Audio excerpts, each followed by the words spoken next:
السلام علیکم ورحمۃ اللہ وبرکاتہ۔ بسم اللہ الرحمن الرحیم۔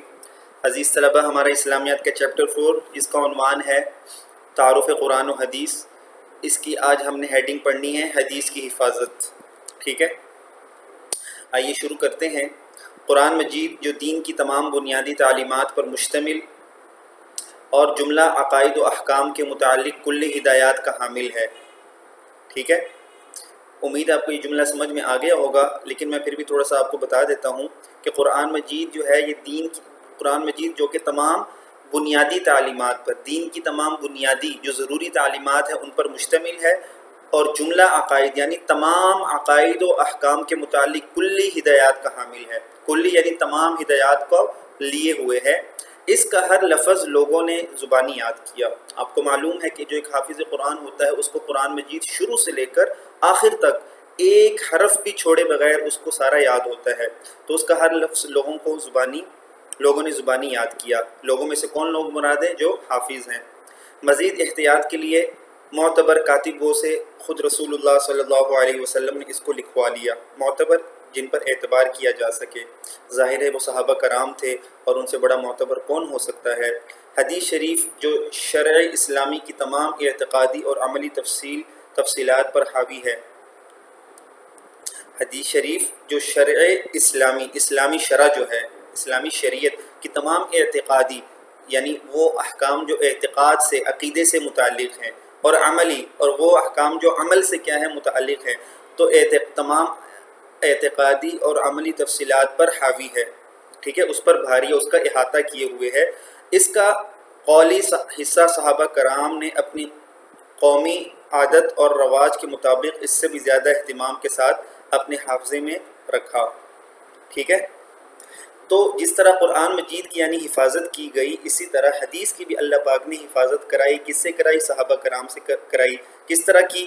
کہ اس کا قولی حصہ، حدیث کا جو قولی حصہ ہے، صحابہ کرام نے اپنی قومی عادت اور رواج کے مطابق، اس وقت ان کی عادت اس طرح تھی، ان کے حافظے بہت مضبوط تھے۔ ٹھیک ہے، ان کی یہ عادت چلی آ رہی تھی کہ ان کو بڑے بڑے قصیدے، ان کو جو سینکڑوں اشعار پر مشتمل ہوتے تو ان کو زبانی یاد ہوتے تھے، تو اپنی قومی عادت اور رواج کے مطابق اس سے بھی زیادہ اہتمام کے ساتھ اپنے حافظے میں رکھا۔ کس کو؟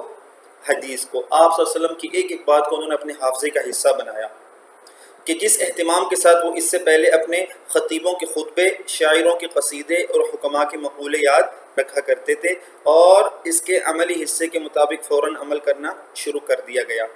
خلاصہ یہ ہو گیا کہ نہ صرف یہ کہ صحابہ کرام نے حدیث کو اپنے حافظے کا حصہ بنایا، اس سے بڑھ کر جس طرح کہ وہ خطیبوں کے خطبے حافظے میں رکھتے تھے، یاد کرتے تھے، اور شاعروں کے قصیدے اور حکماء کے مقولے، ان کی باتیں یاد رکھتے تھے، اس سے بڑھ کر حدیث کو اپنے حافظے میں رکھا، اور نہ صرف حافظے میں رکھا بلکہ عملی طور پر اس کو اپنے معمولات کا حصہ بنایا، اس پر عمل کرنا بھی شروع کر دیا۔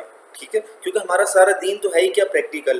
صرف جاننا کافی نہیں، بلکہ جب تک عمل نہ کیا جائے تو فائدہ نہیں ہے۔ خود حضرت محمد صلی اللہ علیہ وسلم نے بھی متعدد مواقع پر، مختلف مواقع پر، ٹھیک ہے، ضروری احکام و ہدایات کو قلم بند کروایا، یعنی لکھوایا۔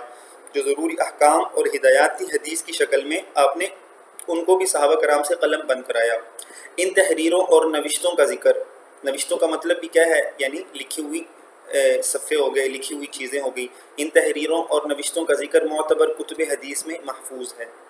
جو معتبر کتب حدیث ہیں، کتاب کی جمع حدیث کی جو کتاب ہے، ان میں وہ کیا ہیں؟ محفوظ ہیں۔ لیکن ان کے علاوہ مختلف قبائل کو تحریری ہدایات، خطوط کے جوابات، مدینہ منورہ کی مردم شماری کے کاغذات، سلاطین وقت اور مشہور فرما رواؤں کے نام، اسلام کے دعوت نامے، معاہدات، امان نامے، اور اس قسم کی بہت سی متفرق تحریرات تھیں۔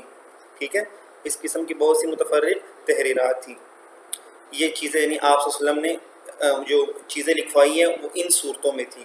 ٹھیک ہے، آسان سمجھ میں آ گئی ہوگی۔ مختلف قبائل کو تحریری ہدایات دی آپ نے، ریٹن فارم میں ان کو ہدایات جاری کی، خطوط کے جوابات آپ نے لکھوائے صحابہ کرام سے، مدینہ منورہ کی جو مردم شماری تھی اس کے کاغذات، وہ بھی ظاہری بات ہے یہ ساری چیزیں ریٹن فارم میں تھی۔ سلاطین وقت، سلاطین سلطان کی جمع ہے، وقت کے جو بادشاہ تھے اس وقت، ٹھیک ہے، اور مشہور فرما رواؤں کے نام، اسلام کے دعوت نامے، آپ نے ان کو اسلام کی دعوت دی، ان کو آپ نے دعوت نامہ بھیجا مسلمان ہونے کے لیے، معاہدات جو آپ نے معاہدے کیے مختلف، امان نامے آپ نے کسی کو امن دیا، اس کا جو پیپر تھا ریٹن فارم میں امان نامہ جسے کہتے ہیں، اور اس قسم کی بہت سی متفرق تحریرات تھی جو حضرت محمد صلی اللہ علیہ وسلم نے وقتاً فوقتاً قلم بند لکھوائیں یعنی مشہور ہے کہ غزوہ بدر کے بعد مدینہ میں بہت سے مسلمانوں نے لکھنا بھی سیکھ لیا اور پھر کتابت حدیث کا سلسلہ جاری ہو گیا، حدیث لکھنے کا سلسلہ جاری ہو گیا۔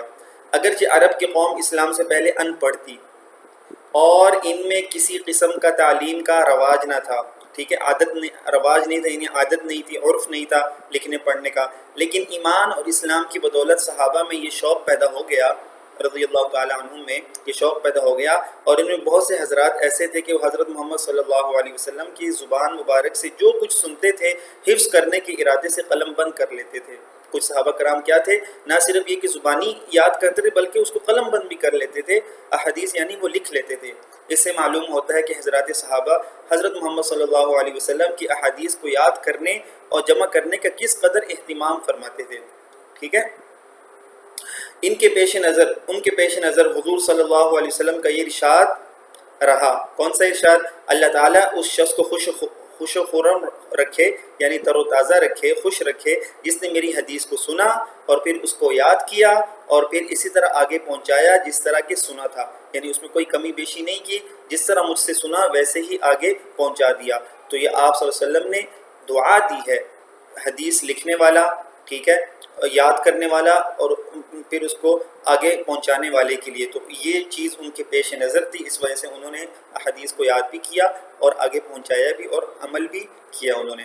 تو یہ آپ کو معلوم ہو گیا کہ حدیث کی حفاظت کا صحابہ کرام نے کتنا اہتمام کیا۔ اللہ تعالی ہم سب کو اس کی قدر کرنے کی توفیق عطا فرمائے۔ السلام علیکم ورحمۃ اللہ۔